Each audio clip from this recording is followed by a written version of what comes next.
নমস্কার, সুপ্রভাত, শুভ অপরাহ্ন। আজকাল গন্ডগোল হয়ে যায়, অপরাহ্ন বলার আগে প্রভাত বলে ফেলি। কি করা যাবে, কিছু তো করার নেই। পরিস্থিতি যেদিকে যাচ্ছে বা যেদিকে গেল বা যেখানে এখন রয়েছে, তাতে একটা ভয়াবহ অবস্থা দাঁড়িয়েছে, বিষয়ে কোনো সন্দেহ নেই। কিন্তু ভয়াবহ অবস্থা দাঁড়ালেই বা কি এসে যায়, কারই বা কি এসে যায়, কারই বা কি এসে গেল, প্রশ্নটা হচ্ছে ওইখানে যে কারোর কিছু এসে গেল না, কারোর কিছু এসে যায়ও না। কারণ যা হওয়ার তা হলো, যা হওয়ার কথা ছিল, যেটা ইচ্ছে করলে আটকানো যেত, সেটাকে শুধুমাত্র সাময়িক কিছু লোভের জন্য তার বশবর্তী হয়ে করা হয়েছে। একটু আগে দেখছিলাম খবরটা, আর কোথায় কোথায় যেন কন্টেনমেন্ট জোন করা হয়েছে, কোথায় কোথায় কি সমস্ত কাণ্ড হয়েছে। আবার লকডাউন হয়েছে, আবার সে এসেছে ফিরিয়া। কেন সে আসিবে না ফিরিয়া? সে তো ছিলই। তাকে খামোখা অকারণে এই যে জোর জবরদস্তি করে ঘর থেকে মানুষজনকে টেনে বের করা হলো, কাজকর্ম শুরু করিয়ে দেওয়া হলো, তার ফলটা কে ভুগবে? কাদের ভুগতে হবে? কারা ভুগছে? যারা ভুগছে তারা ভুগবে। সুতরাং পাগলা দাশুর ভাষায় আবার সে এসেছে ফিরিয়া। আবার সে এসেছে ফিরিয়া। কিরম করে হয়েছিল ঘটনাটা আপনারা জানেন? দেখি। আমি তো জানি যে সকালবেলা অনেকেই বলছেন যে কাজে যেতে হচ্ছে, কাজ ইত্যাদি ইত্যাদি আছে। বহুদিন ধরে যে কথাগুলো বলে আসছিলাম যে দেখুন মশাই, এখন কিছু হবে না, করতে যাবেন না, করতে গেলে বিপদে পড়বেন। হ্যাঁ, ব্রাজিলের প্রধানমন্ত্রী করোনা পজিটিভ। আমি অত্যন্ত আনন্দিত, যে কারণে কালকে রাত্রে আমি একাই নিজের সঙ্গে পার্টি করেছি। ভাই লিখন, আমি তো জানতাম যে করোনা পজিটিভ হবে। আমি খুব খুশি হব লোকটি মরলে, কারণ চীনের যত দালাল পৃথিবীর যেখানে যেখানে নৃশংসতার চর্চা করে চলেছে, তারা সবকটা মরবে। তারা সবকটা মরুক। মানবিকতাকে বাঁচাতে গেলে, মানুষকে বাঁচাতে গেলে এদের সকলের মৃত্যু বারবার করে কামনা করছি, বারবার করে বলছি মরুক, লোকগুলো মরুক। এই লোকগুলো না মরলে পৃথিবী কিছুতেই কোনোভাবেই বাঁচবে না। ধ্রুব ছিলেন কোথায়? আপনাকে কালকে দেখতে পাইনি কেন সন্ধ্যাবেলায়? আচ্ছা, আপনারা কি দেখতে পাচ্ছেন? অল্প স্বল্প কিছু পরিবর্তন ঘটানোর চেষ্টা করছি, আরও পরিবর্তন ঘটবে। আমি জানি না কতটা দেখতে পাচ্ছেন, ক্যামেরাটা বোধহয় একটু টিল্ট হয়ে আছে আজকে। সন্ধ্যাবেলায় ঠিক করে নেবো, আশা করা যাচ্ছে। তো প্রশ্ন হচ্ছে, এই যে লকডাউন আবার ফিরে এলো, এ ব্যাপারে কি বলছেন একটু শুনি। আমি জানি আমাদের পরিবারের কারো এখনো পর্যন্ত সেই আশঙ্কাটা নেই, এখনো পর্যন্ত কেউ করোনা পজিটিভ হননি। সেটা পারিবারিক দিক থেকে একটা সুখবর। কিন্তু আমাকে একটু জানান তো অনুগ্রহ করে, যে লকডাউন যে আবার ফিরে এলো, এটা কি আপনারা আশা করেননি বা জানতেন না, ধারণা করেননি? আমি তো গোড়ার থেকেই বলে আসছিলাম। কালকে আমার দলের একটি ছেলে বিকেলের দিকে আমাকে ফোন করে উত্তেজিত হয়ে বলছে, দাদা আপনি বলেছিলেন লকডাউন আবার ফিরছে, অমুক হচ্ছে তমুক হচ্ছে। আমি খুব শান্ত। আমাকে বলছে যে হ্যাঁ, আপনার কোনো আপনি দেখছি যে খবরের ব্যাপারে কি ভাবছেন, কি করবেন আজকে। দেখো, এটা যা হওয়ার সেটা হওয়ার ছিল, এবং যা হওয়ার সেটা হবে। এখন প্রচুর ঘটনা ঘটবে। খামোখা বা ফালতু কথা বলে লাভ নেই, খামোখা ফালতু মানুষকে আশা দিয়ে লাভ নেই। এবং সব থেকে বড় কথা, আমি বলেছিলাম আধ পেটা খান, সিকি পেটা খান, কিন্তু খবরদার ফাঁদে পা দেবেন না। সেই ফাঁদে যারা যারা পা দিয়েছে তাদের প্রত্যেকের অবস্থা ভয়ঙ্কর হবে। তাদের প্রত্যেকের অবস্থা ভয়ঙ্কর হবে, হতে চলেছে। এমন এমন খবর চতুর্দিক থেকে আসছে। এড়ে পাকামি করলে তো, এড়ে পাকামি তো বটেই, এড়ে পাকামি শুধু নয়, লোভ, ছোট ছোট ছোট ছোট লোভ, যেগুলোর কোনো দরকার ছিল না, সেগুলোকে টেনে টেনে টেনে টেনে বের করে আনা। আলুর চপ খাবো, ফুচকা খাবো, অমুক করবো তমুক করবো, শপিং মলে যাব। লকডাউন যেদিনকে শিথিল করা হলো, দক্ষিণ কলকাতার না মধ্য কলকাতার একটা মলে 10,000 লোক গেছে। 10,000 লোকে বাইরে লাইন দিয়ে দাঁড়িয়ে আছে, পাগল হয়ে গেছে। পৃথিবীর কোনো দেশটা এর বাইরে বেরোতে পারেনি। প্রত্যেকটা দেশে মানুষ একরকম আচরণ করেছে, আর এটাই চীন চেয়েছিল। আজকে দেখুন, লক্ষ্য করে দেখুন, ভারত একটা ভাইরাস প্রতিষেধক আবিষ্কার করলো বা সেটাকে অনেকটা এগিয়ে গেল। চীন কি করলো? তার লোকজন দিয়ে সেটাকে থামিয়ে দিল। আমি বারবার করে বলছি কথাটা, পরিষ্কার করে বলছি কথাটা, সর্প হয়ে দংশন করো, ওঝা হয়ে ঝাড়ো। এই কথাটা যদি না বুঝতে চায় মানুষজন, যদি না বোঝে মানুষজন, তারা কি করলেন না, তারা আমাকে গালিগালাজ করলেন যে আমি কেন এত সতর্ক করছি। আমি যখন গোড়ার দিকে চিন চিন করে চিৎকার করতাম, আমার বাড়ির লোক যেন আমাকে আর ভাল লাগছে না বাবু, তুই এবার চুপ কর। আর এখন কি হচ্ছে দাদারা, এখন কি বলছেন আপনারা? সবাই তো গালিগালাজ করছেন এখন। আমি তো 3 মাস আগে থেকে গালিগালাজ করছিলাম। 3 মাস আগে থেকে কেন, 6 মাস আগে থেকে গালিগালাজ করছিলাম, 7 মাস আগে থেকে গালিগালাজ করছিলাম। তখন তো কই কানে যায়নি কথাগুলো, তখন তো হেসে গড়িয়ে পড়ছিল লোকেরা চারদিকে। এত অপরিণামদর্শিতা কেন? এত লোভ কিসের? এত প্রত্যাশা জীবনের কাছ থেকে কিসের? একটা বড় বিপদ যখন আসে, আমার বাপের শিক্ষা ছিল তখন ডাক করতে হয়। ডাক করা জানেন? ক্রিকেট, যারা ক্রিকেট খেলাটা বোঝেন, আমি খুব একটা বুঝি না।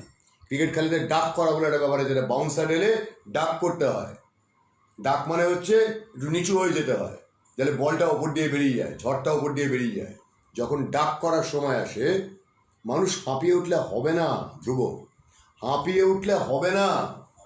2000 বছরের মধ্যে যে বড় বিপদটা পৃথিবীতে আসেনি, আজকে সেইটা এসে উপস্থিত হয়েছে। 2000 বছরের মধ্যে যে মস্ত বড় একটা ষড়যন্ত্র পৃথিবীর বিরুদ্ধে হয়নি, মানবিকতার বিরুদ্ধে হয়নি, সেইটা আজকে হয়েছে। হওয়ার পরে একটু একটু করে না, শনৈ শনৈ শনৈ শনৈ এগিয়ে তারা জানতো হিউম্যান বিহেভিয়ার। তাদের প্রত্যেকের, আমাদের প্রত্যেকের ডেটা তাদের কাছে আছে। তারা জানে যে কোন লোকটা বেরোবে, কোন লোকটা বেরোবে না, এবং যারা বেরোবে তাদের সংখ্যাটা সবসময় ওপরের দিকে। তাই তাদের সুযোগটা নিয়েই আজকে এইখানে নিয়ে যাওয়া হলো। আর তার উপরে কি আছে না, আমাদের চিন্ডিচোর নোংরা রাজনীতি, ছোট লোকের রাজনীতি। আমি গতকালও দেখছিলাম, যখন এইরকম একটা পরিস্থিতি চলছে, আমি গতকালও লক্ষ্য করেছি বিভিন্ন টেলিভিশন চ্যানেলে আলোচনা হচ্ছে সামনে ভোটে কে হবে, কে কোথায় কোন দুর্গ বজায় রাখবে, কে কি করবে। আরে ভোট পর্যন্ত পৌঁছই, আগে ভোট পর্যন্ত পৌঁছতে দে রে ভাই। রাজনীতি করবি, নিশ্চয়ই করবি, ওইটাই তো করতে পারিস, আর তো কিছু পারিস না। ওই অব্দি পৌঁছতে দে। এই সাংবাদিকতাকে পাত্তা দিন, আরও পাত্তা দিন। তাহলে আলোচনার বিষয় কি হচ্ছে? স্টুডিওতে 4টে ছাগল এসে বসে চিৎকার করে কি বলছে না, কবে ভোট হবে, সেই ভোটে কি হবে, কোন কোন দল কীরকম কি আসন পাবে, কাদের কি পরিস্থিতি হবে। লজ্জা লাগে না? ঘেন্না লাগে না? আমার তো ঘেন্না লাগে, ভাবতেই ঘেন্না লাগে যে রাজনীতির কথাবার্তা হচ্ছে। গতকাল রাত্রে এক রাজনৈতিক নেতার সঙ্গে কথা হচ্ছিল টেলিফোনে, অনেক রাত্রে, হোয়াটসঅ্যাপ কলে। তিনি আমাকে কতগুলো জিনিস বোঝানোর চেষ্টা করলেন যে আপনি এই করুন, ওই করুন, তাই করুন, চ্যানেলের জন্য অমুক করুন, তমুক করুন। খানিকক্ষণ শুনলাম, তারপরে বললাম, কি বললাম জানেন? এটাই বললাম যে শুনুন ভাই, অনেক করেছেন, বহুত দিন এই এক ধান্দাবাজি, এক চক্করবাজি করেছেন, ছোটোখাটো ব্যাপারে মানুষকে বিরক্ত বহুত করেছেন, এবারে থামুন। আর যদি না থামেন, তাহলে জেনে রাখুন আমাদের সম্মিলিত অভিশাপে কুঁকড়ে আপনারা কালো হয়ে শেষ হয়ে যাবেন। যে এখন রাজনীতির কথা বলবে, যে এখন এই সমস্ত নিয়ে এখনো আলোচনা করবে, এখনো মানুষের মঙ্গল চিন্তা করবে না, সেই ব্যক্তিদের বেঁচে থাকার, এই সমাজে থাকার কোনো অধিকার নেই। একটা কথা খুব চালু হয়ে গেছিল, কিছু মনে করবেন না। কথাটা ছিল, nothing is apolitical in the world. যে কথাটা বলেছিল, আমি জানি না কে বলেছিল, এখন আমার মনে পড়ছে না, কারণ যদি জানা থাকে বলুন। তাহলে সেই লোকটাকে এখন আমার জুতো মারতে ইচ্ছে করছে, কারণ ওই যে ধারণাগুলো যে nothing is apolitical in the world, yes, everything is basically apolitical in the world in the terms of human life and humanity. উত্তরবঙ্গে এক শিক্ষক মহাশয় করোনা আক্রান্ত হয়ে মারা গেছেন। ভালো কথা। তার মৃত্যুর পর তার স্ত্রী 2 ছোট্ট ছোট্ট সন্তানকে নিয়ে রেল লাইনে ঝাঁপ দিতে গেছে। ভদ্রমহিলা গুরুতর আহত, বাচ্চা দুটোর হাত পা কেটে গেছে। কি অবস্থা, একটা ভয়ঙ্কর অবস্থা, বুঝতেই পারছেন। তার চরম ডিপ্রেশন হয়েছে, তিনি আত্মহত্যা করতে গেছেন। দুর্ভাগ্যজনক ব্যাপার, সংবাদপত্রের পাতায় যখন খবরটা পড়ছি, তখন ভদ্রমহিলার বক্তব্য কিছু নেই। সেখানে কোন হ্যাতার নেতা গিয়ে কি বলেছে আর তারা গিয়ে কি আশ্বাস দিয়েছে সেটা হচ্ছে খবর। এই সংবাদে আমরা অভ্যস্ত হয়েছি, আমাদের অভ্যস্ত করা হয়েছে, এইভাবে আমাদেরকে শেষ করা হয়েছে, এইভাবে আমাদের প্রতিটি ক্ষেত্রে রাজনীতিকে ঢুকিয়ে দেওয়া হয়েছে। কই, আমি তো শুনলাম না উত্তরবঙ্গের শিক্ষক সমাজ এ ব্যাপারে কি বলছেন, তাঁরা পাশে এসে দাঁড়িয়েছেন কিনা, কোন নেতা এসে কোন বাণী দিয়েছেন। I am not bothered. একটি কিশোরী শৌচাগারের মধ্যে ধর্ষিতা হয়েছে, একটু আগে টিভি নিউজে দেখছিলাম। তারপরে কি হয়েছে না, সেটা নিয়ে দুদলের তরজা বেঁধে গেছে। সে কিশোরীর সম্ভ্রম নিয়ে দুদলের তরজা বেঁধে গেছে।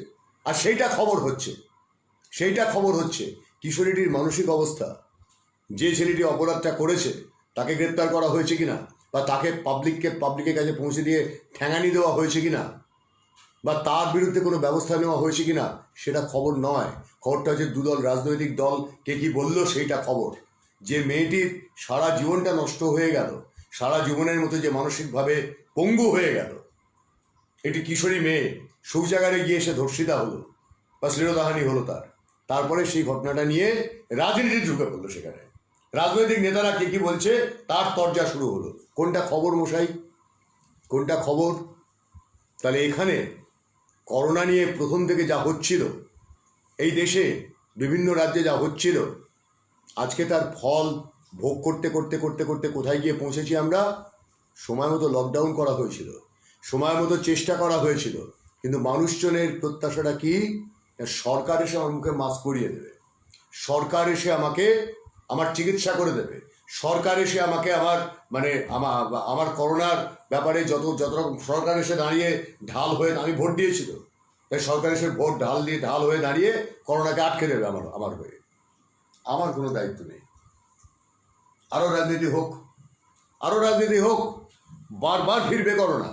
এ তো জুলাই মাসের আজকে বোধহয় 8 তারিখ না 9 তারিখ, ক তারিখ যেন, এ তো সবেমাত্র কলির সন্ধে। হ্যাঁ, ঝাঁপিয়ে পড়তেই তো, হ্যাঁ, কারণ তাদের খবর হতে হবে, তো কোনো না কোনোভাবে খবর হতে হবে, কোনো না কোনোভাবে তাদের টিকে থাকতে হবে। তাদেরকে কে টিকিয়ে রাখবে আগামীতে? কে টিকিয়ে রাখবে? মাসিক তোলা আদায় কোটা আর ক্ষতিগ্রস্ত, এবং হ্যাঁ, আরো হবে অন্য। এরপরে মানুষের কাছে দুবেলা দুমুঠো অন্ন জোগাড় করার অর্থ থাকবে না। তখন দেখবো এইসব নেতা আর এইসব ছেলের বিটি আর এইসব ভণ্ড ভাঁড়েদের কতদূর পর্যন্ত তাদের দৌড় আছে। যখন সাধারণ মানুষের মধ্যে একটা সচেতনা তৈরি হবে, যখন তারা এদেরকে ঘাড় মুচড়ে দেবে, তখন এরা কোথায় যায় দেখবো। কোথায় যায় রাজনীতি, কোনখানে পড়ে থাকে সেই রাজনীতি।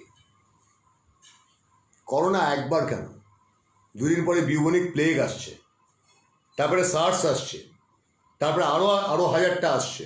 জাতিসংঘ গতকাল একটা খবর করেছে, গতকাল বলেছিল যে এটা হলেও হতে পারে এয়ারবর্ন। 239 জন বৈজ্ঞানিক দীর্ঘদিন ধরে চিঠি লিখছেন, বারবার বলছেন তোমরা ঘোষণাটা করো, এটা এয়ারবর্ন, এর পার্টিকেলটা খুব ছোট, এটা এয়ারবর্ন। মানুষ বারান্দায় দাঁড়িয়ে থাকলেও করোনা হতে পারে। ব্যবস্থা করো, প্রিকশন নাও। WHO কি করছে? WHO একবার চীনের দিকে তাকায়, একবার আমেরিকার দিকে তাকায়, একবার এটা করে, একবার সেটা করে। সেখানেও রাজনীতি হচ্ছে। শুভলক্ষ্মী ঘোষ যখন এখানে এসে কথা বলছেন, তিনি বলছেন, আমি খুব দুঃখের সঙ্গে বলতে বাধ্য হচ্ছি সুপ্রিয়, যে এই নিয়ে রাজনীতি, মানুষের জীবন নিয়ে এখনো রাজনীতি, এখনো কে কতটা ব্যবসা করবে সেদিকে তাকানো একবারও ভাববে না। তারা নীতি নির্ধারক, তাদেরকে গোটা পৃথিবী দায়িত্ব দিয়েছে নীতি নির্ধারণ করতে। আজকে সকালের খবরটা হচ্ছে যে এয়ারবর্ন, এটা এয়ারবর্ন। তাহলে এতগুলো দিন সেই গত বছরের অগাস্টে করোনা প্রথমবার দেখা দিয়েছিল উহানে, তারপর থেকে আজকে এতগুলো দিন, প্রায় বছর ঘুরতে চলল। এই কথাটা বলা যেত না? WHO হাতে বৈজ্ঞানিকরা ছিলেন না, তারা বলেননি, তারা সচেতন করেননি, তাদের চাপা হয়েছে, তাদের খালি আটকে দেওয়া হয়েছে, বলতে দেওয়া হয়নি। কেন বলতে দেওয়া হয়নি? কেনই বা চীনের যে ফ্ল্যাগ বিয়ারার, যে টর্চ বিয়ারার ডাক্তার, যিনি প্রথম করোনার কথাটা বলেছিলেন বিশ্ববাসীকে, তাকেই করোনা ইনজেক্ট করে দিয়ে গোটা শরীরটা কালো করে দিয়ে তাকে হত্যা করা হলো। যে বিং লিউ, যে বিংলি অধ্যাপক হার্ভার্ড বিশ্ববিদ্যালয়ে, যিনি বললেন যে আমি অনেকটা এগিয়ে গেছি, তাকে গাড়ির মধ্যে খুন করে হত্যাকারী নিজেকেও খুন করে ফেললো। কত টাকার খেলা চলছে এগুলো। ফ্রাঙ্ক প্লামার, উইনিপেগের যে বৈজ্ঞানিক, যিনি গেলেন আফ্রিকা পর্যন্ত এবং গিয়ে স্পষ্ট বললেন যে তার কাছ থেকে করোনার ভাইরাসের স্ট্রেনটা চুরি করে নিয়ে গেল চীনের লোকেরা, গুপ্তচরেরা চুরি করে নিয়ে গিয়ে তারা সেটাকে ছড়ালো। তিনি সে কথাটা দাবি করলেন, কেউ শুনল কথাটা? লুক মন্টাগিয়ার, ফরাসি যে নোবেলজয়ী ভাইরোলজিস্ট, আমি বলেছিলাম আপনাদের অনেকবার বলেছেন লুক মন্টাগিয়ারের নাম। লুক মন্টাগিয়ার স্পষ্ট বললেন এটা ল্যাবমেড ভাইরাস। লুক মন্টাগিয়ারের কণ্ঠরুদ্ধ করে দেওয়া হলো। তাকে ফরাসি সায়েন্স কংগ্রেস তাকে বলল, ফ্রান্সের সায়েন্স কংগ্রেস, আপনি আর কোনো কথা বলবেন না। তার বাড়িতে পুলিশ মোতায়েন করে দেওয়া হলো। এগুলো কি? মানুষের স্বাস্থ্য নিয়ে, সাধারণ মানুষের স্বাস্থ্য নিয়ে এগুলো কি? আজকে WHO সম্পর্কে আমেরিকা বলছে ওকে ভেঙে দেওয়া হোক, কিন্তু যখন গোটা পৃথিবীর এত বড় ক্ষতি হয়ে গেছে তখন আর ভেঙে দিয়ে কী লাভ হবে? ভেঙে দিয়ে কী লাভ হবে? মানুষের বেসিক চরিত্র তো বদলায়নি। একটা মানুষও তো বিশ্বাস করেনি যে এই রোগটা এত ভয়ঙ্কর, কারণ লোককে বিশ্বাস করতে দেওয়া হয়নি। লোককে বিশ্বাস করতে দেওয়া হয়নি। নানান রকম কায়দা করে কথাগুলো ঘুরিয়ে পেঁচিয়ে বলা হয়েছে, সত্যটাকে বলা হয়নি। যে কোভ্যাক্সিনের ব্যাপারে ভারত এতটা এগোলো, সেই কোভ্যাক্সিনকে আজকে কোথায় নিয়ে যাওয়া হয়েছে? কোভ্যাক্সিনের ব্যাপারে একবার সায়েন্স মিনিস্ট্রি একরকম বক্তব্য বলছে, আবার বিরোধীদের চাপ, আবার চীনপন্থীদের চাপ, আবার দালালদের চাপ। আমরা যেটুকু আশার আলো দেখতে পাচ্ছি সেটাকে বন্ধ করে দেওয়া হচ্ছে। বিদেশ থেকে বন্ধুরা ফোন করে বলছে তোমরা বেঁচে গেলে, তোমাদের দেশে একটা ভ্যাকসিন আবিষ্কৃত হয়ে গেল। 134 কোটির দেশ, সরকার কি ছেলে খেলা করতে এখানে নেমেছে? তারা কি না বুঝেই কথাটা বলেছে? সামনে ভোট রয়েছে, তারা কি না বুঝেই বলেছে? আর সারাক্ষণ ওই একটাই দিকে কেন তাকানো হবে? শুধু ভোট ভোট ভোট, ভোটের রাজনীতি, ভোটের রাজনীতি, আর টাকা খাওয়ার রাজনীতি ছাড়া আর কিছু হয় না পৃথিবীতে। আর কিছু হয় না পৃথিবীতে। মানুষের জীবনের মানে কোটি কোটি মানুষের, 770 কোটি ইনহ্যাবিট্যান্ট এই বিশ্বের, এই 770 কোটিকে বেকায়দায় ফেলে দেওয়ার জন্য সম্পূর্ণভাবে মুষ্টিমেয় কয়েকটি গোষ্ঠী দায়ী। মুষ্টিমেয় কয়েকটি গোষ্ঠী দায়ী। আর কার দায়িত্ব আছে বলুন তো?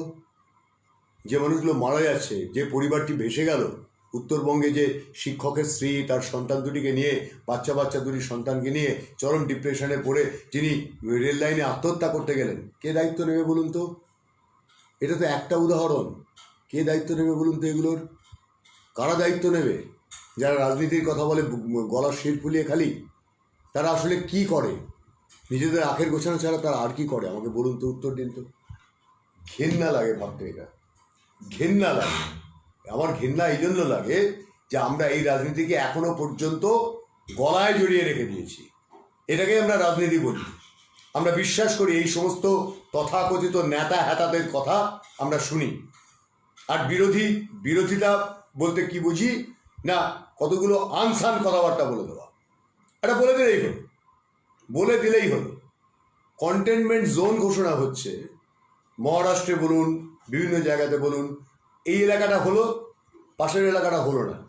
মানুষ কি চ্যাংরামো নাকি? এগুলো ইয়ার্কি, এগুলো ইয়ার্কি। লকডাউনটা নিয়ে খেলা, যেমন আরও খেলুন, ফলটা দেখুন কি হয়।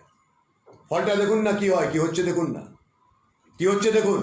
কালকে উদাহরণ দেয় সে কি বললেন, বহু দলগুলোতে লোকজনের বক্তব্যটা হচ্ছে, আরে हमारे पास बहुत पैसा है, हमारा कुछ नहीं होगा। আমার তো তাদের বরাহনন্দন বলে ডাকতে ইচ্ছে করে। এই জন্য টাকা থাকলে আর শিক্ষা থাকলেই মানুষ হয় না। মানুষকে মানুষ হয়ে উঠতে হয় অধিকাংশ ক্ষেত্রেই। আর একটা ব্যাপার বলি, এদেশের নারীদের উদ্দেশ্য করে একটা কথা বলি। আপনাদের মধ্যে শতকরা কজন মশাই পারেন বলুন তো নিজের সংসারটা নিজে চালাতে? কজনের যোগ্যতা আছে বলুন তো? কাজের লোক লাগে আপনাদের, তাই না? কাজের লোক এসে আপনার কাজ করে দেবে। আমি বহুকাল বিদেশে থেকেছি, সমস্ত কিছু নিজে করতাম।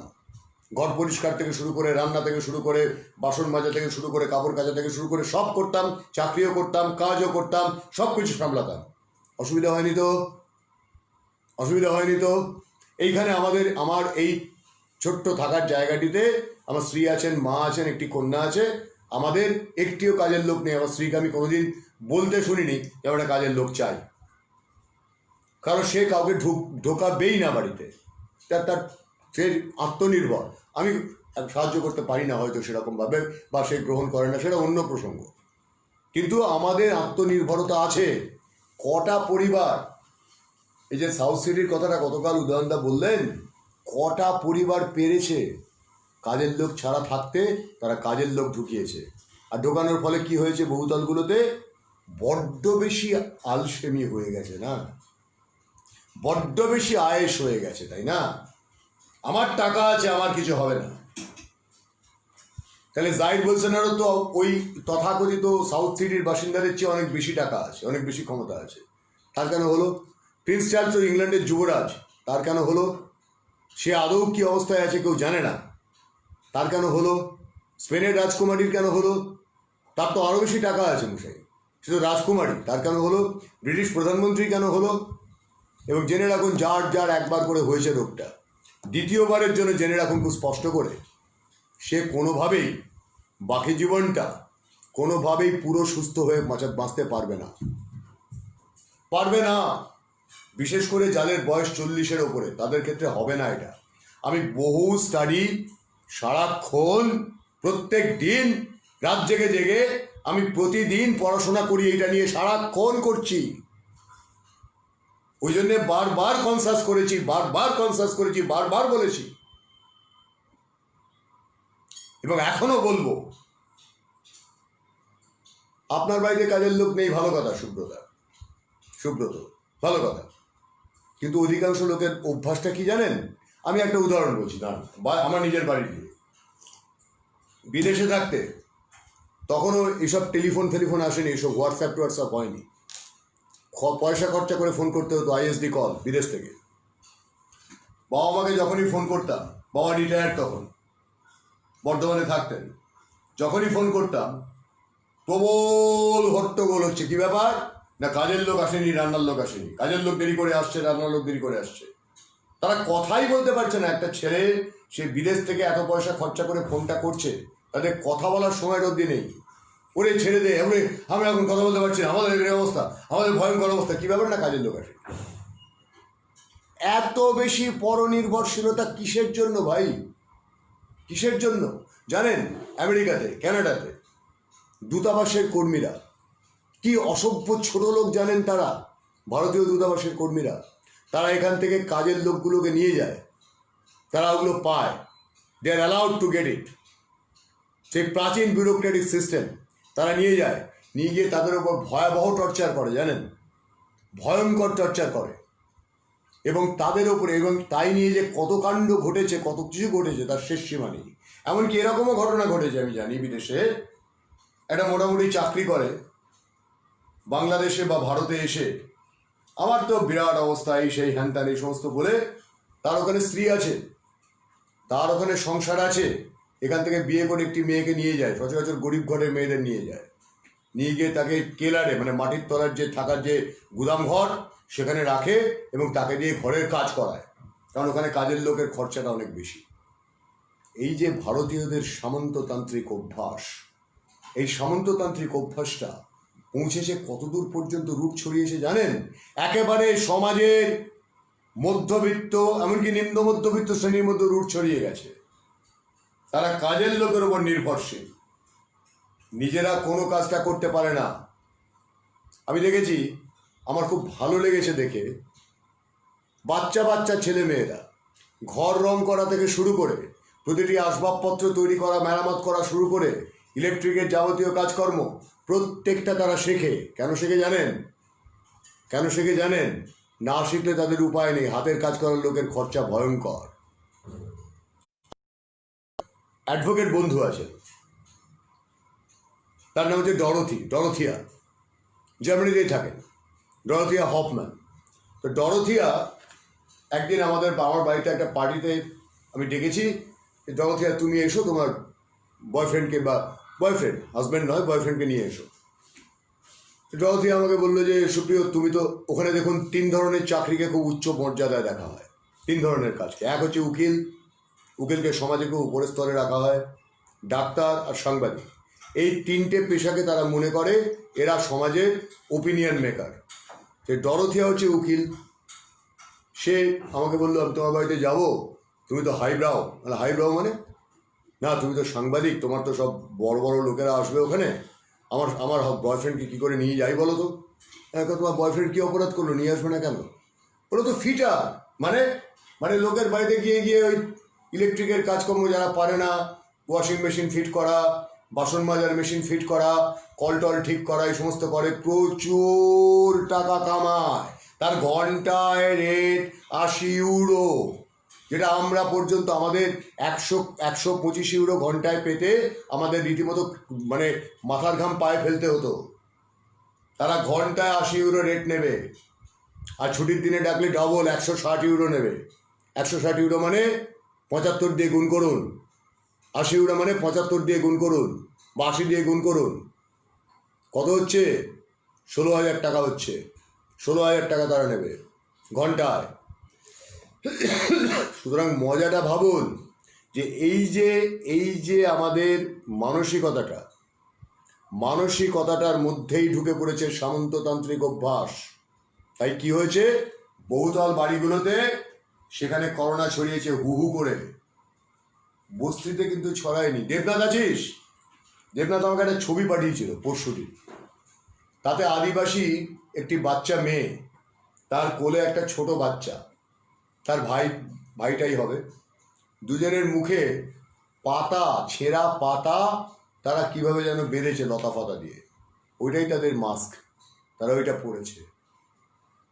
পৃথিবীর কোনো জায়গা থেকে একমাত্র ব্রাজিলের অ্যামাজনের রেন ফরেস্টে যেহেতু ওই শয়তান নৃশংস বদমাইশ লোকটা জাহির বলছেন আরও রেন ফরেস্ট ধ্বংস করেছে বলে সেখানে কিছুটা ছড়িয়েছে, এছাড়া কোনো আদিবাসী সমাজে করোনার সংক্রমণ এমন কিছু হয়নি। রেন ফরেস্ট যেখানে যেখানে ধ্বংস হয়েছে, যেখানে যেখানে প্রকৃতিকে ধ্বংস করা হয়েছে চীনের পরামর্শে বা চীনের বদমাইশিতে, সেখানে সেখানে ছড়িয়েছে। আপনি আমার দেশের প্রত্যেকটি আদিবাসী সমাজে খবর নিন, কোথাও ছড়ায়নি করোনা। আপনাকে আমি চ্যালেঞ্জ করে বলতে পারি ছড়ায়নি। কেন ছড়ায়নি জানেন? তাদের সচেতনতার জায়গাটা আপনার আমার সচেতনতার জায়গার সঙ্গে মিলবে না, মিলবে না, কোনো দিন মিলবে না। তারা আপনাকে এটা বুঝতেই দেবে না যে করোনা ব্যাপারটা তারা যে মুহূর্তে শুনেছে যে একটা অতিমারি হচ্ছে, একটা ভয়ঙ্কর মহামারী এসছে, তারা সঙ্গে সঙ্গে সচেতন হয়েছে, এবং সচেতন হয়েই তারা শেষ হয়নি। তারা এমন সচেতনতা অবলম্বন করেছে যে আপনাদের মতো আমার মতো তথাকথিত সভ্য সমাজে তারা ঢোকেইনি পর্যন্ত, তারা মাথায় ঘামায়নি সেখানকার ব্যাপার নিয়ে, তারা যোগাযোগই করে না। ঝাড়খণ্ড থেকে করোনা সংক্রমণের গোড়ার দিকে আমাদেরই পরিবারের এক সদস্য, তিনি আমাকে লিখে পাঠালেন, বললেন যে দাদা জানেন তো, আমি লক্ষ্য করছি আদিবাসীদের মধ্যে কিন্তু একদম নেই, ওরা নিজেদেরকে পুরো সেগ্রিগেট করে আলাদা করে নিয়েছে। সেগ্রিগেট করে আলাদা করে নিয়েছে। কেন করতে পেরেছে?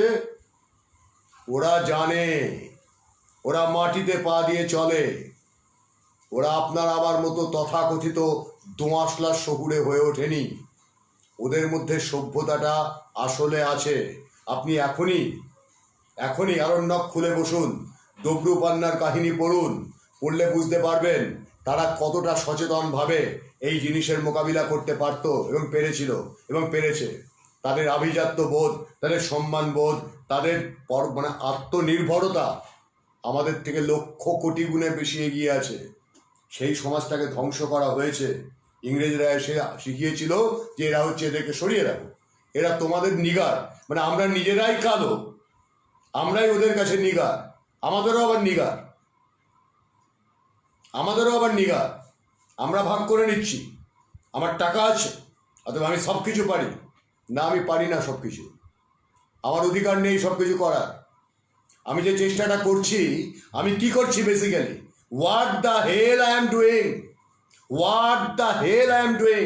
আমি একটা হাই রাইজ বিল্ডিংয়ে থাকি বলে আমার অধিকার নেই যে আমি সেখানে ইচ্ছে মতো ঘুরে বেড়াবো, যা ইচ্ছে তাই করবো। আমি একটা 1 গাদা টাকা দিয়ে একটা ফ্ল্যাট কিনেছি বলে আমি ছড়াতে পারি না। আজকে ছড়িয়েছে, কই বস্তিতে ছড়ায়নি।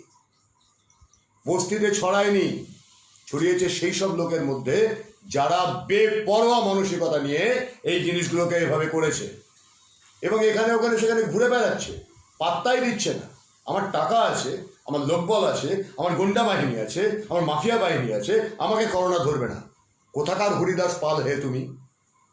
কোথাকার হরিদাস পাল তুমি? আজকে তাকিয়ে দেখুন না, ইংল্যান্ডের সি বিচগুলোতে কি হচ্ছে। লোকে সেখানে যাচ্ছে, ফিশ অ্যান্ড চিপস খেতে হবে, সামার চলছে, আমার সামারের ছুটি আমি এনজয় করব।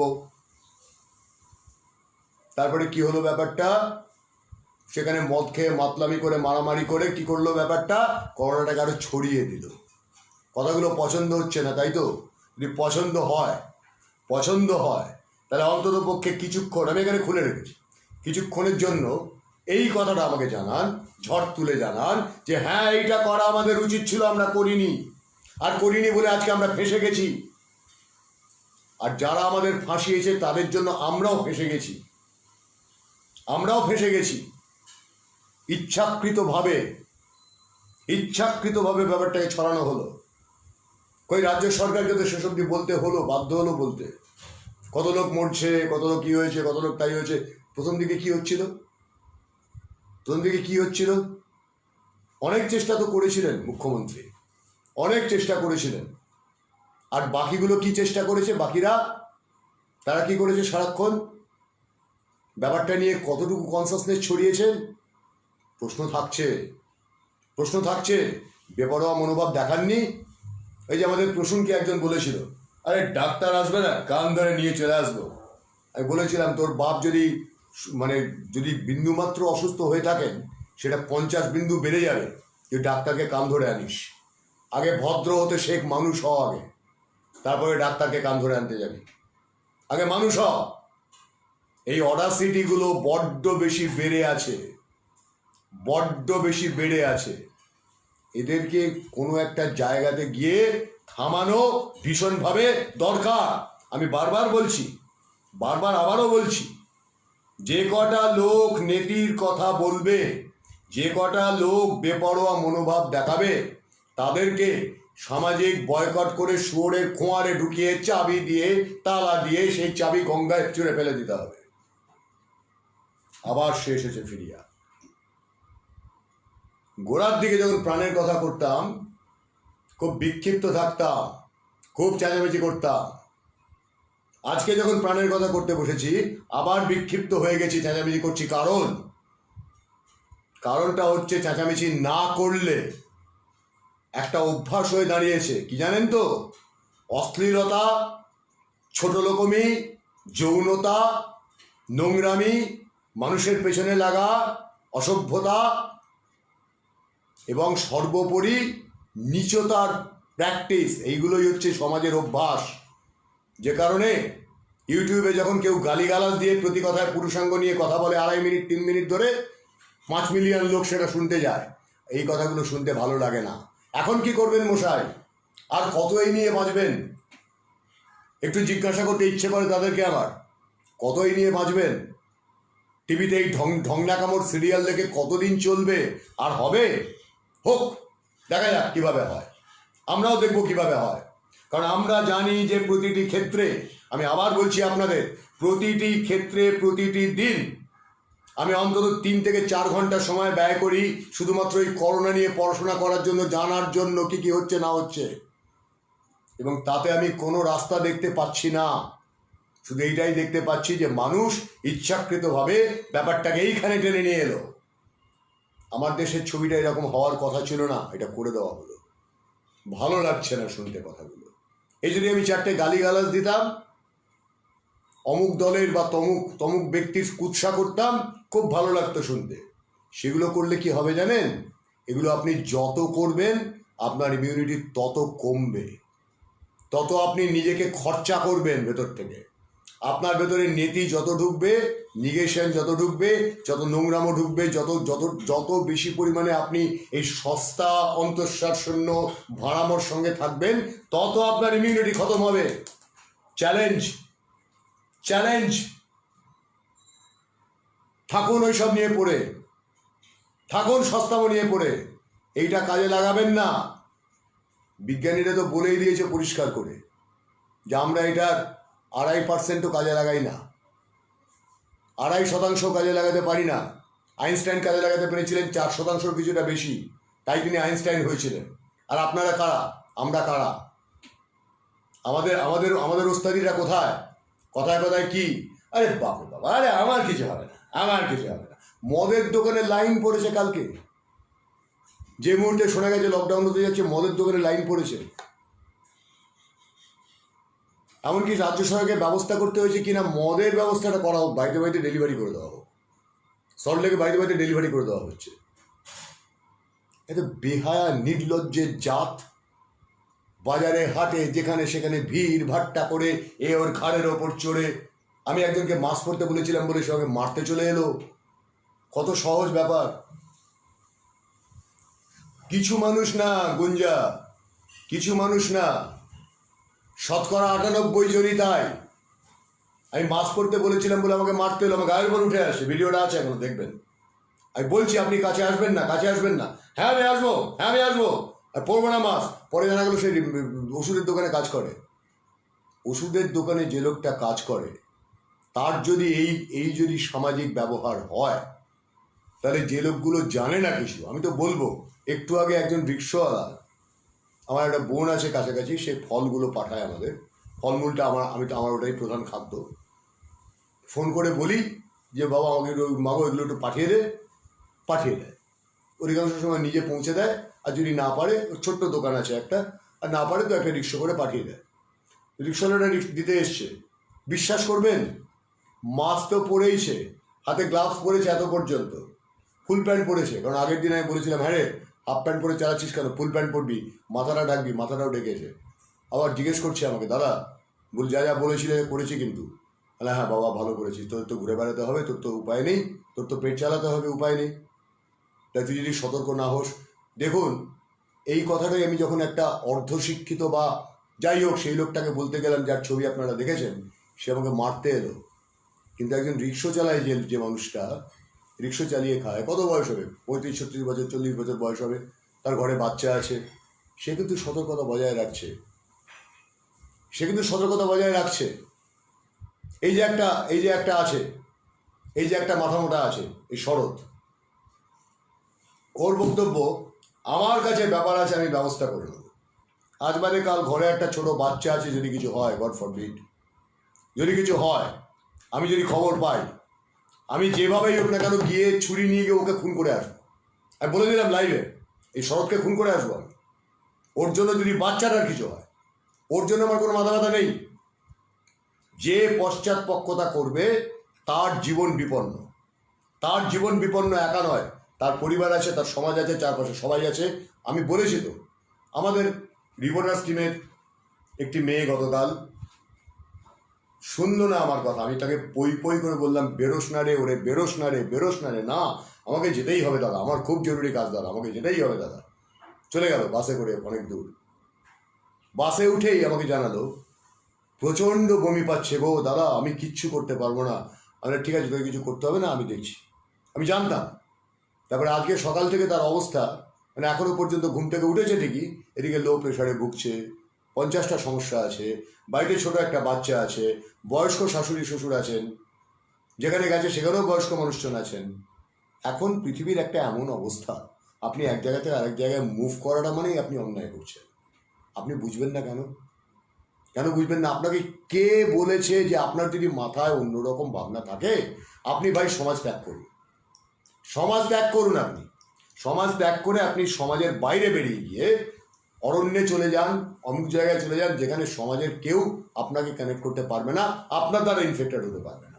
এই সচেতনতাটা আমরা নিজেরা না আনতে পারলে, কারোর বাপের ক্ষমতা নেই, কোনো সরকারের 14 গোষ্ঠীর ক্ষমতা নেই, কোনো মুখ্যমন্ত্রী, প্রধানমন্ত্রী, কোনো প্রেসিডেন্টের ক্ষমতা নেই, কোনো স্বাস্থ্য ব্যবস্থার ক্ষমতা নেই, কোনো রকমের কোনো প্রতিষেধকের ক্ষমতা নেই, যে কিনা আমাদের আজকে এই বিপদ থেকে মুক্তি দিতে পারে।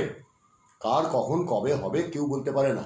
ডব্লিউএইচওর এই সত্যটা স্বীকার করতে, যেটা এয়ারবর্ন, আজকে পর্যন্ত লেগে গেল, আজকেও স্পষ্ট করে বললো না যেটা এয়ারবর্ন। এরপরে কদিন পরে শুনবো এটা জল দিয়েও হতে পারে, কিন্তু যখন শুনবো ততক্ষণে পৃথিবীর অর্ধেক মানুষ সংক্রামিত হয়ে যাবেন। আজকে বাংলাদেশ থেকে আমাদের আবার এক পুরনো বন্ধু আজকে রাত্রে কথা বলবেন। আমি জানি না তিনি এখন এখানে আছেন কিনা, রাত্রেই পরিচয় করাবো তার সঙ্গে। তিনি রাত্রে কথা বলবেন, শুনবেন তার কথা, তার অভিজ্ঞতাটা শুনবেন। বাংলাদেশে আমার অন্তত 20টা বন্ধু বান্ধব করোনা আক্রান্ত হয়েছে। এবারে তাদের কথাটা হচ্ছে কি, কোনো চিহ্ন নেই কেন? চিহ্ন চাই, চিহ্ন না থাকলে আমার মন খারাপ হয়। তাদের কথাটা হচ্ছে এইরকম যে না হয়েছে কি আর কমু, চারপাশে তো এরকম হচ্ছে ইত্যাদি ইত্যাদি। কিন্তু একটা ব্যাপার ভালো, অস্বীকার করবো না, এখানে যেরকম করোনা হলেই লোকজনকে পুরোপুরি ব্রাত্য করে দেওয়া হচ্ছে, সামাজিকভাবে বয়কট করা হচ্ছে, বাংলাদেশে কিন্তু উল্টোটা হচ্ছে। সেখানকার সমাজে মানুষ মানুষের পাশে দাঁড়াচ্ছে। এখানে সেই মানসিকতাটাও নেই। এই শুভলক্ষ্মী ঘোষের স্বামী, তিনি একজন ডাক্তার, তিনি যখন বাড়ি ফিরছেন 1 মাস 1.5 মাস পরে, 15 দিন পরে, 7 দিন পরে, তাকে নাকি বাড়িতে ঢুকতে দেওয়া নিয়ে আপত্তি করেছে আশপাশের লোকজন। এই তো তাদের মানসিকতা, এই তো নিশতা তাদের, তারাই তো ছড়াচ্ছে। বহুতলে বাস করছে, দামি দামি ফ্ল্যাটে থাকে, লজ্জা লাগে না? লজ্জা লাগে না বেহায়ার মতো আচরণ করতে? তাদের লজ্জা লাগে না বেহায়ার মতো আচরণ করতে? টাকার গরমাই দেখায় আর শিক্ষার গরমাই দেখায়। অর্ণবেট্র কি একটা লিখলো যে প্রকৃত শিক্ষা জিনিসটা সম্পূর্ণ ভিন্ন। রবিবাবুকে কখনো কোনোদিন, এই যে এই ভদ্রলোককে কখনো কোনোদিন যেতে হয়নি, আপনারা ছবিটা দেখতে পাচ্ছেন কিনা জানি না, তাকে কখনো কোনোদিন যেতে হয়নি স্কুলে। কিন্তু তার মানে এই নয় যে তার শিক্ষা ছিল না। নর্মাল স্কুলে পাঠানো হয়েছিল, তিনি সেখানে যাননি, পড়াশোনাটা সেখানে করেননি। তার শিক্ষাটা ছিল অধীত শিক্ষা, তো সেটাই সত্যিকারের শিক্ষা, বিদ্যা। আর বিদ্যা যা, সে বিনয় দেয়। বিদ্যা কখনো ওই রকম ব্যাপার দেয় না যে আমি সব কিছুতেই একটা সবসময় একটা আমি মানসিক কনস্টিপেশনের রোগীর মতো আচরণ করব, ওই চারবাকপন্থী বৈতন্ডিকের মতো আচরণ করব, কথায় কথায় শুধু তর্ক করব, কথায় কথায় এনে তর্ক করবো এবং বলবো যে না আমি এটা করবো, আমি এটা করবো। তুই কে রে হরিদাস পাল করার? তুই কে? কে তোকে দায়িত্ব দিয়েছে? সমাজের লক্ষ লক্ষ মানুষ আছে, কোটি কোটি মানুষ আছে, তাদের সকলের ক্ষতি করার দায়িত্ব তোকে দেওয়া হয়েছে নাকি? দেওয়া হয়েছে নাকি তোকে? এরপরেও যারা তর্ক করতে আসছে, কথা বলতে আসছে, মানে পারছি না তাই। কালকে আমি একটা অদ্ভুত ঘটনা দেখলাম, বলছে পারছি না তাই, পারলে তাদের সবাইকে না, ওই আমার বড় একটা হামানদিস্তা আছে জানেন তো, মানকরের বাড়িতে, মস্ত বড় উদুখল বলে সেটাকে, বিশাল। ওই হামানদিস্তাতে ফেলে না, কাঠের একটা বিরাট ওই মুগুর আছে সেটাতে পেশার জন্য, সেখানে পিষতে ইচ্ছে করে না ওই লোকগুলোকে, যারা এড়ে তর্ক করে, যারা এখনো করে চলেছে এড়ে তর্ক, উদুখলে পুষতে ইচ্ছে করে তাদেরকে। কালকে একটা ভিডিও দেখলাম, বোধহয় চন্দনদা পাঠিয়েছে না কে পাঠিয়েছে, একজনের করোনা সাসপেক্ট, তাকে পুলিশ ধরতে গেছে, পুলিশের হাতে একটা লম্বা লাঠি, পুলিশ তাকে লাঠি দিয়ে খোঁচাতে গেছে, সে লাঠিটা কেড়ে নিয়ে পুলিশ খেতে দিয়ে যাচ্ছে, এই ছুঁয়ে দিচ্ছি, এই ছুঁয়ে দিচ্ছি, কুমির জলকে নেমেছি কোচের ব্যাপার। পুলিশ তারপরে পাই পাই করে পালাচ্ছে, তার মুখে মাছ ফাঁস কিচ্ছু নেই।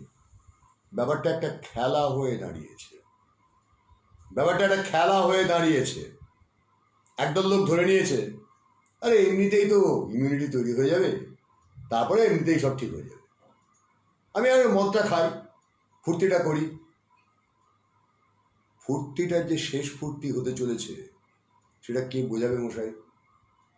সুকুমার রায়ের পাগলা দাশু নিয়ে বসেছিল, দাশুর খ্যাপামি একটা অংশ পড়ার ইচ্ছে ছিল,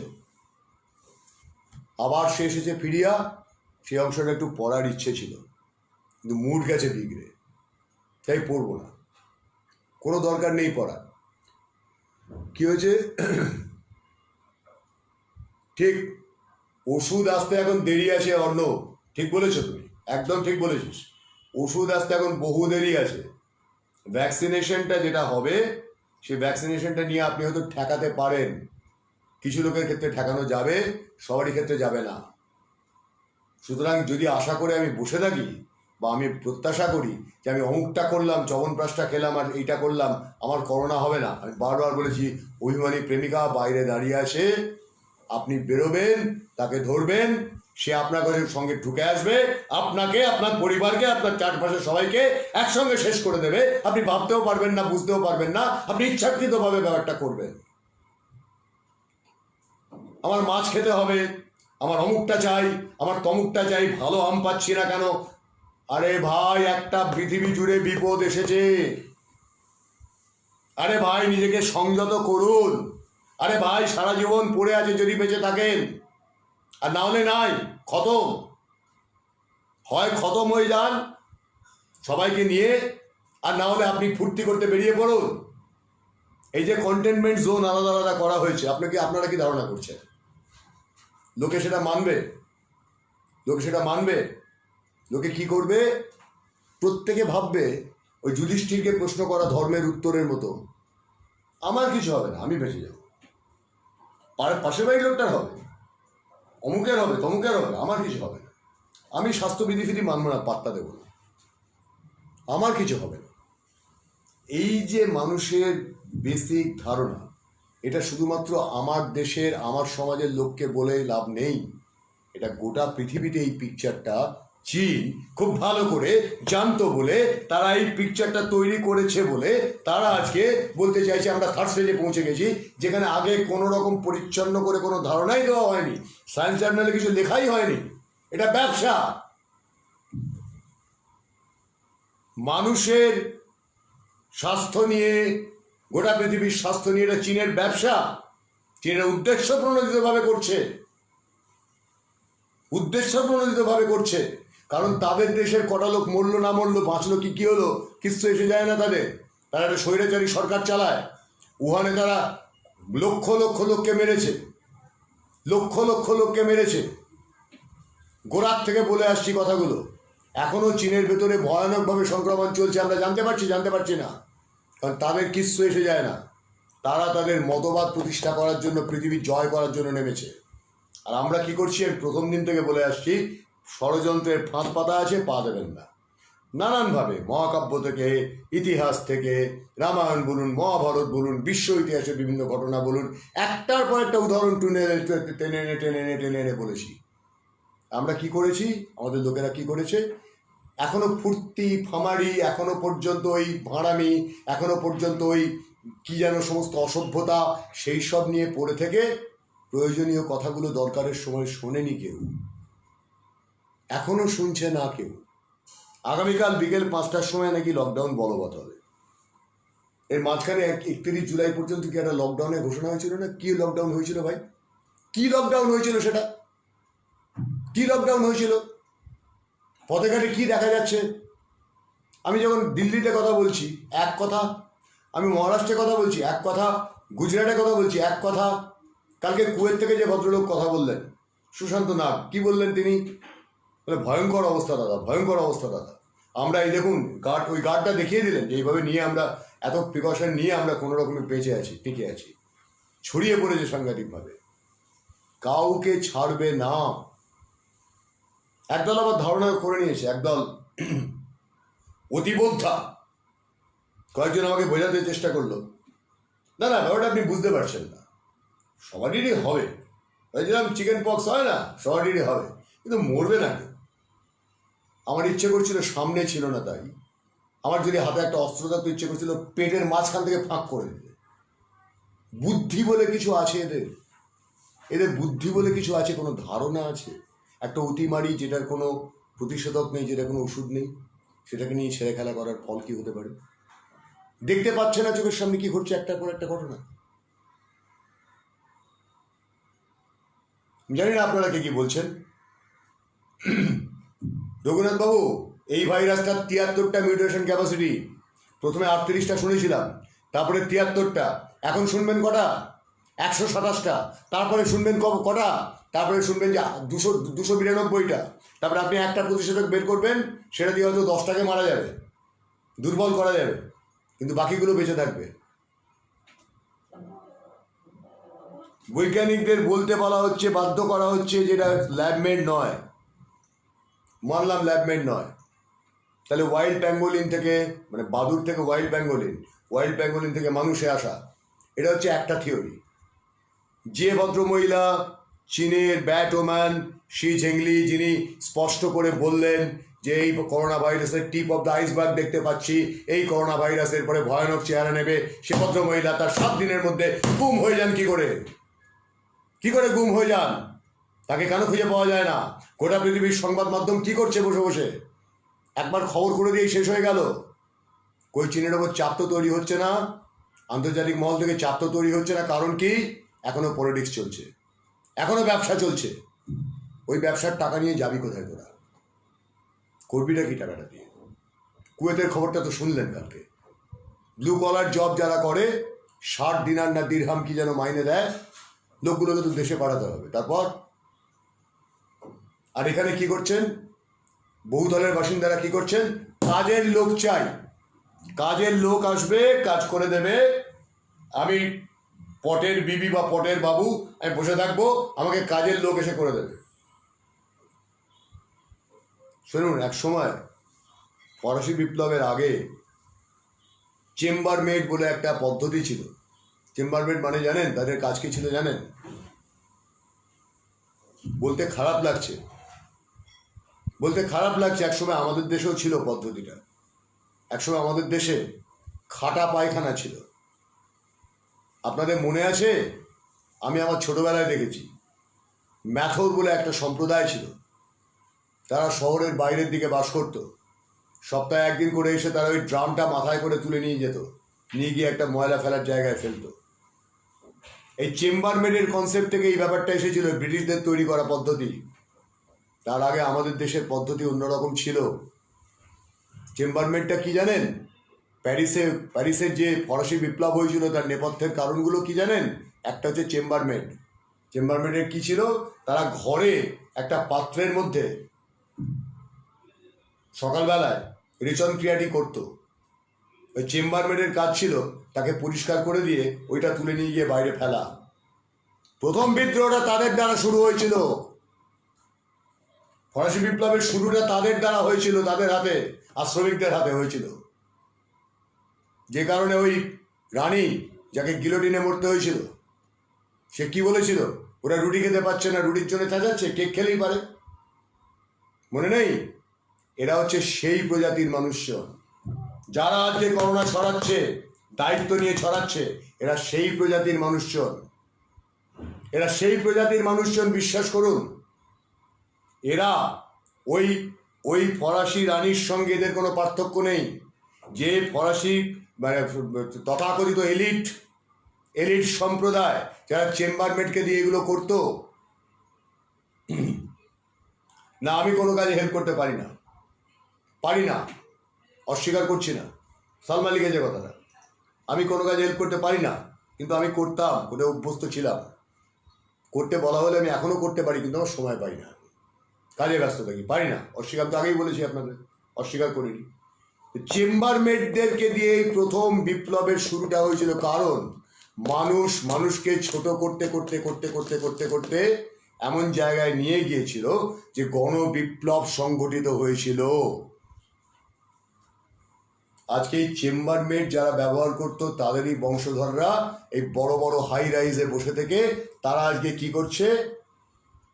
হ্যাঁ, ইংমার বার্গম্যানের ছবিতে এটা দেখেছে অরণি, ঠিক বলেছে অরণি, একদম ঠিক। ইংমার বার্গম্যানের ছবি কেন? শেক্সপিয়ারেও আছে। শেক্সপিয়ার দেখো, সে সময় ভিক্টোরিয়ান ইংল্যান্ডে ব্যবস্থাটা ছিল।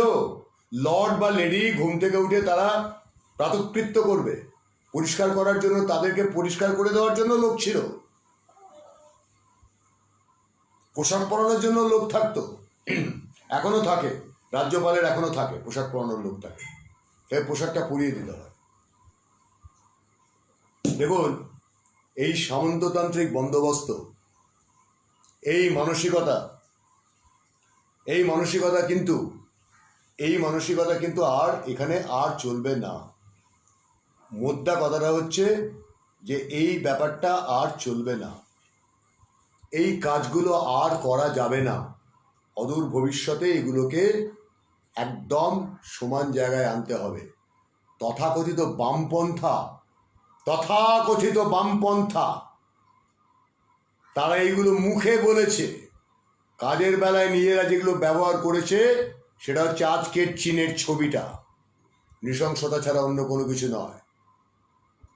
সব্যসাচী আজকে খুব মাথা গরম, তোমার একটা বাজনা বেছে রেখেছিলাম সবাইকে শোনানোর জন্য, তো শোনাবো না জানো তো, কারণ কালকে থেকে না, বিগত কয়েকদিন ধরেই চলছিল। এখন বুঝতে পারছি যে কথাগুলো আমি বারবার করে বলছিলাম। আমার দলের ছেলেটি যেটা ফোন করে বললো, দাদা আপনি বলেছিলেন লকডাউন আবার হবে, করতেই হবে। কেন, আমি তো বলেছিলাম, তো অবাক হচ্ছিস কেন? না, লোকজন কেউ কথা শুনছে না, এরকম ব্যাপারে। মদের দোকানে বিরাট লাইন পড়েছে, সল্টলেকে থাকে ছেলেটি, মদের দোকানে পেল্লাই লাইন পড়েছে, জানেন এই হয়েছে তাই হয়েছে। কেন হবে না, কেন হবে না, কেন? মরতে চাইছে, মরতে দে, মরতে দে, মরুক মরুক। সব থেকে বড় কথা কি জানেন তো, মানুষের মধ্যে নিজের প্রজাতিকে ধ্বংস করার একটা স্বাভাবিক প্রবৃত্তি আছে, স্বাভাবিক একটা প্রবৃত্তি আছে। এটা একটা সাইকোলজিক্যাল পরিভাষা আছে, জানেন? নিজের প্রজাতিকে নিজেই ধ্বংস করার একটা স্বাভাবিক প্রবৃত্তি আছে। সাইকোলজিক্যাল পরিভাষাটা বলা হয় সিংহের সঙ্গে তুলনা করা হয়। আপনারা জানেন কিনা জানি না, সিংহ তো পরিবার কেন্দ্রিক প্রাণী, সে তার পরিবার নিয়ে থাকে।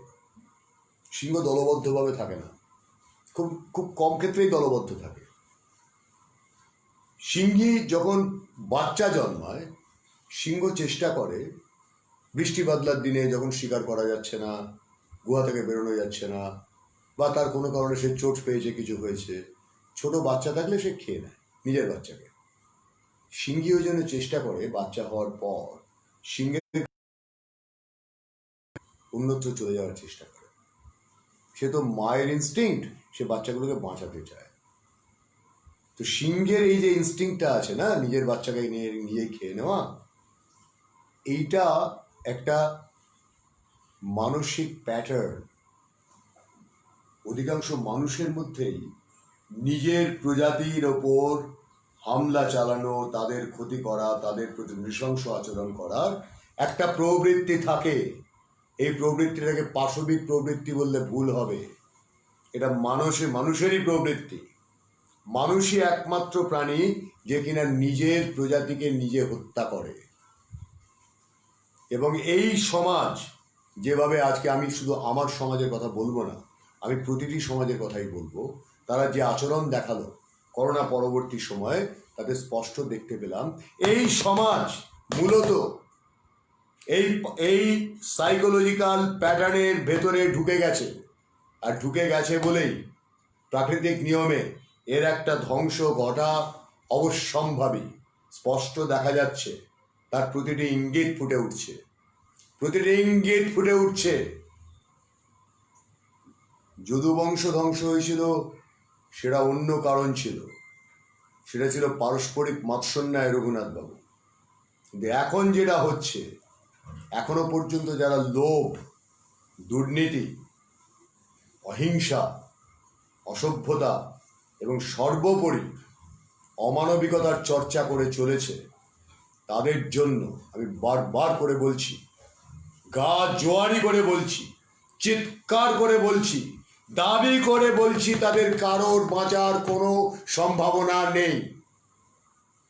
অন্য অর্থে নেই, যদি না শারীরিকভাবে বেঁচে থাকে, মানসিকভাবে তারা শেষ হবেই। আমি আবার বলছি, আত পেটা খান, সিকি পেটা খান, চাকরি চলে গেছে জানি, অনেকেরই গেছে, অনেকেরই আরো যাবে, কিন্তু নিজের জীবনটাকে বিপন্ন করবেন না, নিজের জীবনটাকে বিপন্ন করবেন না। আপনার কোনো অধিকার নেই আপনার চারপাশের সমাজের এবং আপনার পরিবারের সকলের সব কিছুকে কেড়ে নেওয়ার, বাঁচার অধিকার কেড়ে নেওয়ার। অর্ণব দামি কথাটা বলেছে, ওষুধ এখনো বহু দূরে আছে, এখনো প্রতিষেধকটাই হাতে আসেনি।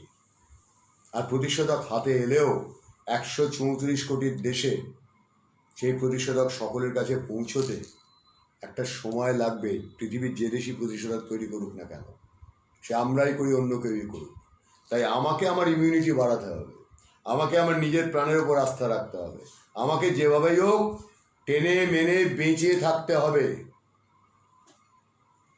46-এর মন্বন্তরের সময় মানুষ নিজের সন্তানকে বিক্রি করত।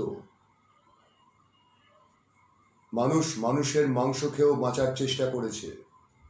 প্রাণ অত সহজে যায় না, কিন্তু আমি যদি প্রাণ বিলিয়ে দিতে চাই, আমাকে কেউ বাঁচাতে পারবে না, কেউ বাঁচাতে পারবে না। আর শুধু আমাকে নয়, আমার চারপাশের কাউকে কেউ বাঁচাতে পারবে না। রাজনীতি পড়ে থাকুক, গোষ্ঠীর পিণ্ডি চটকাক, আমার দেখার কোনো দরকার নেই। আর শরৎ, এবার আমি তোর উপর রেগে যাবো, কিন্তু আমি এবার তোর উপর রেগে যাবো, কারণ আমি এগুলো পছন্দ করছি না, এগুলো পছন্দ করছি না। কারণ যেভাবে কথা বলা প্রয়োজন যখন, তখন সেইভাবেই কথা বলবি। এগুলো চলবে না। এনাফ ইজ এনাফ, এগুলো ঠিক নয়। অর্ণব খুব দামি কথা বলেছে, ওভার কনফিডেন্স জিনিসটা আমি একেবারে পছন্দ করি না। এবার একটা ভয়ঙ্কর মহামারীর সময় এই কথাগুলো লেখার মানে হচ্ছে তুই নিজেকে একটা আউটকাস্ট করছিস, সমাজ থেকে তোকে বেরিয়ে যেতে হবে। তাহলে আমরা এই সমস্ত লোকেদের সমাজে দেখতে চাই না, যারা উল্টোপাল্টা কথা বলে মানুষকে বিভ্রান্ত করবে। বি ভেরি কেয়ারফুল, অত্যন্ত সাবধান। আমার কিচ্ছু এসে যায় না। একটা কথা মনে রাখতে হবে প্রত্যেককে, আমার কোনো অধিকার নেই যে স্রোতে গেলে আমি বাঁচবো সেই স্রোতের বিরুদ্ধে সাঁতার কাটার। কারণ আমি সমাজের অন্তর্ভুক্ত একজন জীব। আমার কোনো অধিকার নেই, আমি যত কনফিডেন্সই আমার থাকুক না কেন, আমি কোনো হরিদাস পাল নই। আমার অধিকার নেই, বলার অধিকার নেই, বলতে পারি না, বলতে পারি না। আমার কাছে যত বড় ওষুধ থাকুক, আর তান্ত্রিক ব্যাপার থাকুক, আর যান্ত্রিক ব্যাপার থাকুক, আর মান্ত্রিক ব্যাপার থাকুক, it makes no sense to the people. কোনো অর্থ নেই সেগুলোর। কারণটা হচ্ছে গোটা পৃথিবী একটা বিপদের সম্মুখীন হয়েছে। সেখানে আমরা নিজেদের ধৈর্য দেখাতে পারছি না। আমরা নিজেদের প্রাণ রক্ষা করার জন্য যেটুকু কর্তব্য করণীয় সেটা করতে পারছি না। তার মানে আমাদের কাছে নিজেদের ওপর নিজেদের আত্মবিশ্বাস, নিজেদের ওপর নিজেদের নিয়ন্ত্রণ আমাদের অভাব আছে। আমাদের মধ্যে এমন অবক্ষয় ঢুকেছে যে অবক্ষয় আমাদেরকে অতিরিক্ত আত্মবিশ্বাসী করে তুলেছে বলে আমি আমার সমাজের চারপাশে রোগটাকে ছড়িয়ে দিচ্ছি ইচ্ছাকৃতভাবে। যখন আমি জানি যে এটা আমার প্রিকশনারি মেজার, আমি কেন নেব না? আমি কেন উল্টোপাল্টা কথা বলবো? কেন অন্য লোককে বিভ্রান্ত করবো? আমার কোনো অধিকার নেই। আমি সেটাই বলবো যেটা অন্যের ভালোর জন্য হবে, আমি সেটাই বলবো। আমার কাছে আমার বিশ্বাস আস্থা যাই থাকুক না কেন, কালেকটিভ ওয়েতে বাঁচা ছাড়া পৃথিবীর কোনো সমাজ টিকতে পারেনি। আর কালেকটিভ ওয়েতেই বাঁচতে হবে, কালেকটিভ ওয়েতেই বাঁচতে হবে। আর কালেকটিভ ওয়েতে বাঁচার রাস্তাটা কি বলুন? ঝড় তুলে বলুন, লাইকের ঝড় তুলে বলুন, আমাকে জানান কালেকটিভ ওয়েতে বাঁচার রাস্তাটা কি। আমি আপনাদের বুঝিয়ে দিচ্ছি। কালেকটিভ ওয়েতে বাঁচার রাস্তাটা একটাই, ইতিবাচকতার রাস্তা, ইমিউনিটি গ্রো করার রাস্তা। কারণ আমার যদি হয়, আমার অধিকার নেই, আমার ক্ষমতা নেই নিজেকে বাঁচানোর, আমার সাধ্যও নেই নিজেকে বাঁচানোর। যাদের সাধ্য আছে তারাই বাড়িতে কাজের লোক ঢুকিয়ে, তারাই বাইরে বেরিয়ে, তারাই বাজারে গিয়ে জিনিসপত্র কিনে যে চেষ্টাটা করছে, যেভাবে ছড়াচ্ছে, তারা প্রত্যেকে আসলে সামাজিকভাবে অপরাধী। এটার বিরুদ্ধে যে কথা বলবে সেও সামাজিকভাবে সমাজ বিরোধী অপরাধী। স্বীকার করুন কথাটা, অস্বীকার করতে পারবেন না কথাটা। আজকে এটাকে স্পষ্ট করে খুলে বলা দরকার যে আবার সে এসেছে ফিরিয়া। আসলে সে ছিল, কখনোই চলে যায়নি। আমরা ধারণা করেছিলাম কয়েকজন মূর্খ, কয়েকজন ভাঁড়, কয়েকজন বাজে লোক, তারা আমাদেরকে এই কনফিডেন্সটা দিয়েছিল। যারা তার জন্য পয়সা পেয়েছে, যারা নিজেরা সচেতন থেকেছে, তারা আমাদেরকে ঠেলে দিয়েছিল। কতগুলো ভাঁড়, রাজনৈতিক ভাঁড়, কতগুলো সাংস্কৃতিক ভাঁড়, কতগুলো একেবারে নিজেদেরকে ইন্টেলেকচুয়াল সাজিয়ে রাখা কতগুলো ভাঁড়, তারা সারাক্ষণ বসে বসে ওই রাজনীতি কপচায়। তারা আসল কাজের বেলায় কিন্তু নেই, তাদের পাওয়া যায় না, তাদের পাওয়া যায় না। তারা মানুষকে সচেতন করার জায়গাতে তাদের কোনো ভূমিকা নেই, মানুষকে ইতিবাচকতার পথে নিয়ে যাওয়াতে তাদের কোনো ভূমিকা নেই। সেই সময় তাদের আপনি পাবেন না। অন্য সময় তারা গলার শির ফুলিয়ে চেঁচিয়ে অনেক কিছু বকবে, যেগুলোর কোনো অর্থ হয় না। নিরর্থক, তাকে বলে গড্ডলের কথা। গড্ডলের কথা কোনো অর্থ হয় না, মাতালের কথা কোনো অর্থ হয় না। গড্ডল আর মাতাল যে শ্রেণীতে পড়ে, সেই শ্রেণীর মানুষের এই সংখ্যায় বেড়ে গেলে সামাজিক অবক্ষয় ক্রমশ বাড়তে থাকে। আজ এই পর্যন্ত থাকুক। শেষে আমার ইচ্ছে ছিল একটা কিছু, কিন্তু আমার সত্যি কথা বলতে গতকালের কতগুলো সরকারি সিদ্ধান্ত দেখে প্রথমত আমার খুব হাসি পেয়েছিল, যে বোধোদয় হচ্ছে, কিন্তু এটা বোধোদয় নয়, বহু আগেই বোধটা ছিল। সরকারেরও কিছু করার নেই, কিচ্ছু করার নেই। চারপাশের মানুষজন তো এই তো মানুষজন। মানে মুখে একটা মাস্ক আছে, পকেটে মাস্ক আছে, আমার পকেটে মাস্ক আছে, ওতেই আমার হবে। এই তো মানুষজন। আরে ব্যালকনিতে বেরোলে আপনার হতে পারে, ছাদে গেলে আপনার হতে পারে। আমাদের রবীনবাবুকে আমি বলেছি, উনি প্রতিদিন বিকেলবেলায় ছাদে যান, খানিকটা ভিডিও করেন, এই করেন, যে আপনি মশাই ছাদে যাবেন না, আপনি যাবেন না ছাদে, আপনি যাবেন না, আপনি যেতে অ্যালাউড নন। WHO স্বীকার করুক আর না করুক, এতদিন পরে বলুক আর না বলুক, এটাই আর বল, এটা বাতাসে ঘুরছে, এর পার্টিকেলটা এতটাই ছোট, এটা বাতাসে ঘুরছে। তাহলে আপনি ছাদে গেলেও আক্রান্ত হতে পারেন, আশপাশের বাড়িতে কোথাও কারো থাকলে, এবং আপনি জানতে পারছেন না কার আসে না আসে, কোনো কিছু কাজ করছে না। এই বৃত্তটা থাকতে হবে ইতিবাচকতা, বিশ্বাস করতে হবে ইমিউনিটিতে, বিশ্বাস করতে হবে নিজের শিকড়কে, বিশ্বাস করতে হবে আমার নিজের সত্তাকে, যে সত্তাটা আমাকে শুধুমাত্র ইতির কথা বলে, নেতির কথা বলে না। যারা এড়ে তর্ক করবে তাদেরকে স্রেফ সরিয়ে দিন, চারপাশ থেকে সরিয়ে দিন, তাদের সঙ্গ পরিহার করুন, এছাড়া কোনো পন্থা খোলা নেই। ভালো থাকুন সকলে, আমার নমস্কার জানুন।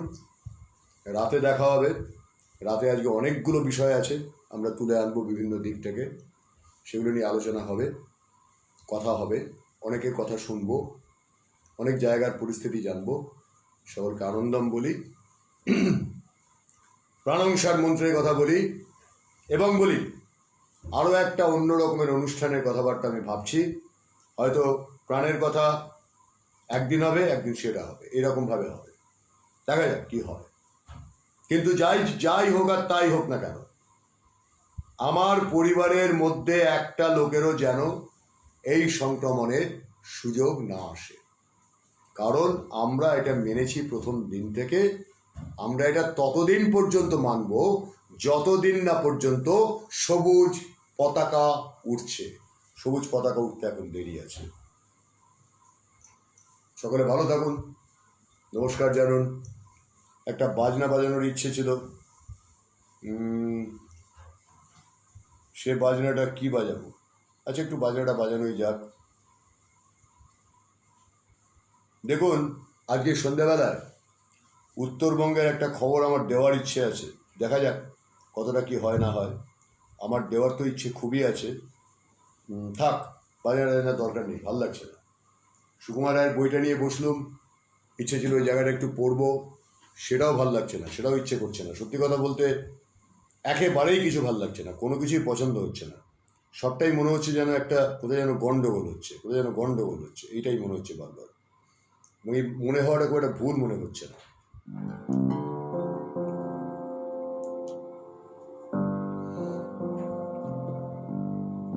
এই বাজনাটার নাম হচ্ছে আই ওয়াজ জোকিং।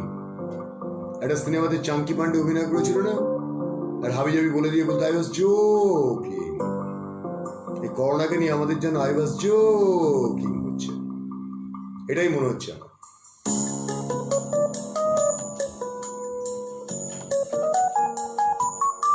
বহু পুরনো বাজনা, এটা একটা ফরম্যাটের বাজনা, খানিকটা শ্লেষ আছে এর মধ্যে, ভালো করে শুনুন, বুঝতে পারবেন, খানিকটা শ্লেষ আছে। ভালো থাকুন সকলে, এবং আমি আবারও মনে করিয়ে দিই, আজকে সন্ধ্যা 8টার সময় দেখা হচ্ছে। আমাদের ইউটিউব চ্যানেল 800-র উপরে উঠেছে, ওটাকে 1000 না করলে আমরা কিন্তু অনেকগুলো কাজ করতে পারছি না। দায়িত্ব একটু আপনাদের নিতে হবে, অনুরোধ করবো, যদি দায়িত্বটা নেন তাহলে তাড়াতাড়ি 1000-এর উপরে উঠে যাব। উঠে গেলে আমাদের কাজটা একটু ব্যাপ্তি পাবে, যেটা খুব দরকার। খুব দরকার, এই মুহূর্তে আরও বেশি করে দরকার। সাবস্ক্রাইবটা করুন, আর হ্যাঁ, আমাদের ওয়েবসাইটটাও সঙ্গে থাকুন। নমস্কার, বিদায়, আনন্দম, প্রাণং সারো, এবং এই মন্ত্রে সকলের বিশ্বাস থাকুন।